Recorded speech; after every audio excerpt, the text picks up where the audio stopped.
नमस्कार, मैं हूं रचना सिंह और आप देख रहे हैं रचना की रिपोर्ट। देश की आंखों में धूल झोंककर ईमानदारी का नकाब ओढ़े एसबीआई की अब सुप्रीम कोर्ट ने हालत खस्ता कर दी है, जिसके बाद गोदी मीडिया से लेकर सरकारी अफसरों के हलक के नीचे से पानी नहीं उतर रहा है। दावा है कि चंदा लो और धंधा करो के तहत चुनावी चंदे का झोल किया गया है। यहां तक कि मोदी सरकार की मित्र मंडली अंबानी और अडानी ने भी बड़ा खेल किया है, जिसकी सच्चाई आपको बताते हैं। लेकिन उससे पहले जो वसूली तंत्र मोदी सरकार ने अपनाया है, उसको लेकर देश भर के लोगों में गुस्सा बढ़ता जा रहा है। राहुल गांधी ने खुला चैलेंज दिया है और जो कुछ कहा है वो भी आप सुनिए। अगर सीबीआई अपना काम करती, ईडी अपना काम करती तो ये नहीं होता। तो उनको ये भी सोचना चाहिए, ये जो सब कर रहे हैं, कि किसी ना किसी दिन बीजेपी की सरकार बदलेगी और फिर कार्रवाई होगी, और ऐसी कार्रवाई होगी कि मैं गारंटी कर रहा हूं ये फिर से कभी नहीं होगा। तो उनको भी सोचना चाहिए। Thank you. सुना आपने कैसे राहुल गांधी ने बोला है कि किसी ना किसी दिन तो बीजेपी की सरकार नहीं होगी, और जब हमारी सरकार होगी तो ऐसी कार्रवाई होगी जिसके बारे में किसी ने सोचा भी नहीं होगा। आपको बता दें कि राहुल गांधी ने चुनावी चंदे को लेकर बीजेपी राज का सबसे बड़ा घोटाला करार दिया है। उन्होंने ट्वीट करते हुए लिखा है कि इलेक्टोरल बॉन्ड के नाम पर हफ्ता वसूली सरकार ने दुनिया का सबसे बड़ा भ्रष्टाचार किया है।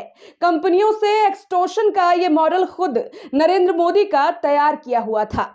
इस आपराधिक खेल के नियम स्पष्ट थे। एक तरफ कॉन्ट्रैक्ट दिया, दूसरी तरफ कट लिया। एक तरफ रेड की, दूसरी तरफ चंदा लिया। ईडी, आईटी, सीबीआई जैसी जांच एजेंसियां नरेंद्र मोदी की वसूली एजेंट बनकर काम कर रही हैं। जो कभी देश के संस्थान हुआ करते थे, वो अब भाजपा के हथियार के रूप में काम कर रहे हैं। भारतीय मीडिया इस स्थिति में नहीं है कि वो इलेक्टोरल बॉन्ड की सच्चाई जनता को बता सके, इसलिए आपको खुद ही भाजपा का असली चेहरा पहचानना होगा। सरकारी तंत्र को पूरी तरह संगठित भ्रष्टाचार में झोंक देने वाले नरेंद्र मोदी देश के पहले प्रधानमंत्री हैं। राहुल गांधी के इस ट्वीट ने गोदी मीडिया से लेकर सरकारी तंत्र की हालत पस्त करके रख दी है। एक और राहुल सरकार की कलई खोलने में कोई कसर नहीं छोड़ रहे हैं, तो वहीं दूसरी ओर सुप्रीम कोर्ट तो लगता है जैसे एसबीआई को बकसने के मूड में नहीं है। चुनावी चंदे का एक एक सच सीजेआई देश के सामने लाना चाहते हैं, जिसकी बानगी शुक्रवार को फिर से देखने को मिली है, जब सुप्रीम कोर्ट ने एसबीआई को जबरदस्त लताड़ लगाई। इस दौरान कोर्ट ने एसबीआई को उस झूठ को भी पकड़ा जो एसबीआई छिपा रही थी, जिसको लेकर आदेश भी दिया है। मीडिया रिपोर्ट्स की माने तो सुप्रीम कोर्ट ने चुनावी बॉन्ड मामले में सुनवाई करते हुए एसबीआई को इलेक्टोरल बॉन्ड की पूरी संख्या के बारे में भी खुलासा करने का आदेश दिया है। इलेक्टोरल बॉन्ड मामले में सुप्रीम कोर्ट ने कहा है कि राजनीतिक पार्टियों को जो इलेक्टोरल बॉन्ड के तहत चंदा मिला है, उस इलेक्टोरल बॉन्ड के यूनिक नंबर का एसबीआई को खुलासा करना चाहिए था। सुप्रीम कोर्ट ने एसबीआई को मामले में नोटिस जारी कर जवाब दाखिल करने को कहा है। वहीं इसके आगे बता दें कि सुप्रीम कोर्ट ने एसबीआई से जवाब मांगा है। कोर्ट में वरिष्ठ वकील कपिल सिब्बल और प्रशांत भूषण ने सवाल उठाया। एसबीआई ने बॉन्ड का यूनिक नंबर जारी नहीं किया है। कोर्ट में एसबीआई की ओर से कोई मौजूद नहीं था। अब शीर्ष अदालत ने एसबीआई से जवाब मांगा है। सोमवार को फिर इस मामले की सुनवाई होगी। सुप्रीम कोर्ट ने शुक्रवार को स्पष्ट रूप से कहा है कि एसबीआई को बॉन्ड की खरीद और भुनाने के संबंध में पहले से बताए गए विवरणों के अलावा चुनावी बॉन्ड संख्या यानी कि यूनिक नंबर का खुलासा करना होगा। Chief justice DY Chandrachud, justice Sanjiv Khanna, justice BR Gavai, justice JB Pardiwala और जस्टिस मनोज मिश्रा की पीठ ने सुनवाई के दौरान यह आदेश दिया। सुनवाई के दौरान चीफ जस्टिस चंद्रचूड़ ने पूछा कि एसबीआई की तरफ से कौन पेश हो रहा है। उन्होंने कहा कि एसबीआई ने पूरे नंबर का खुलासा नहीं किया है, एसबीआई को उसकी जानकारी देनी होगी।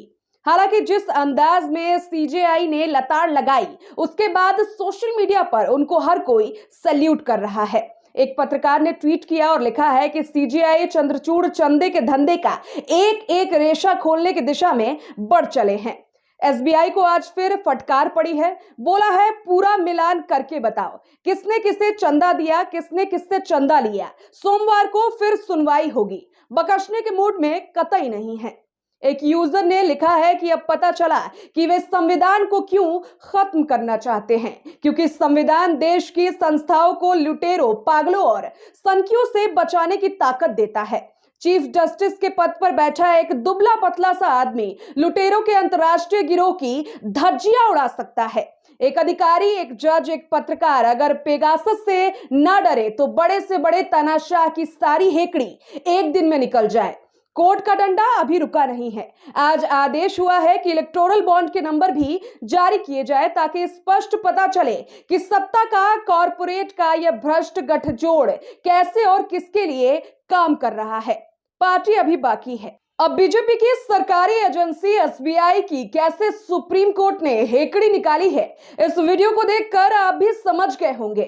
चुनावी चंदे में कितना बड़ा झोल हुआ है उसका सच आने तक लगता है कि एसबीआई को कोर्ट बकसने के मूड में नहीं है। अब आगे क्या होता है ये देखना होगा। इस पर आपका क्या कुछ कहना है हमें कमेंट बॉक्स में जरूर बताएं। वीडियो को लाइक और शेयर जरूर करें।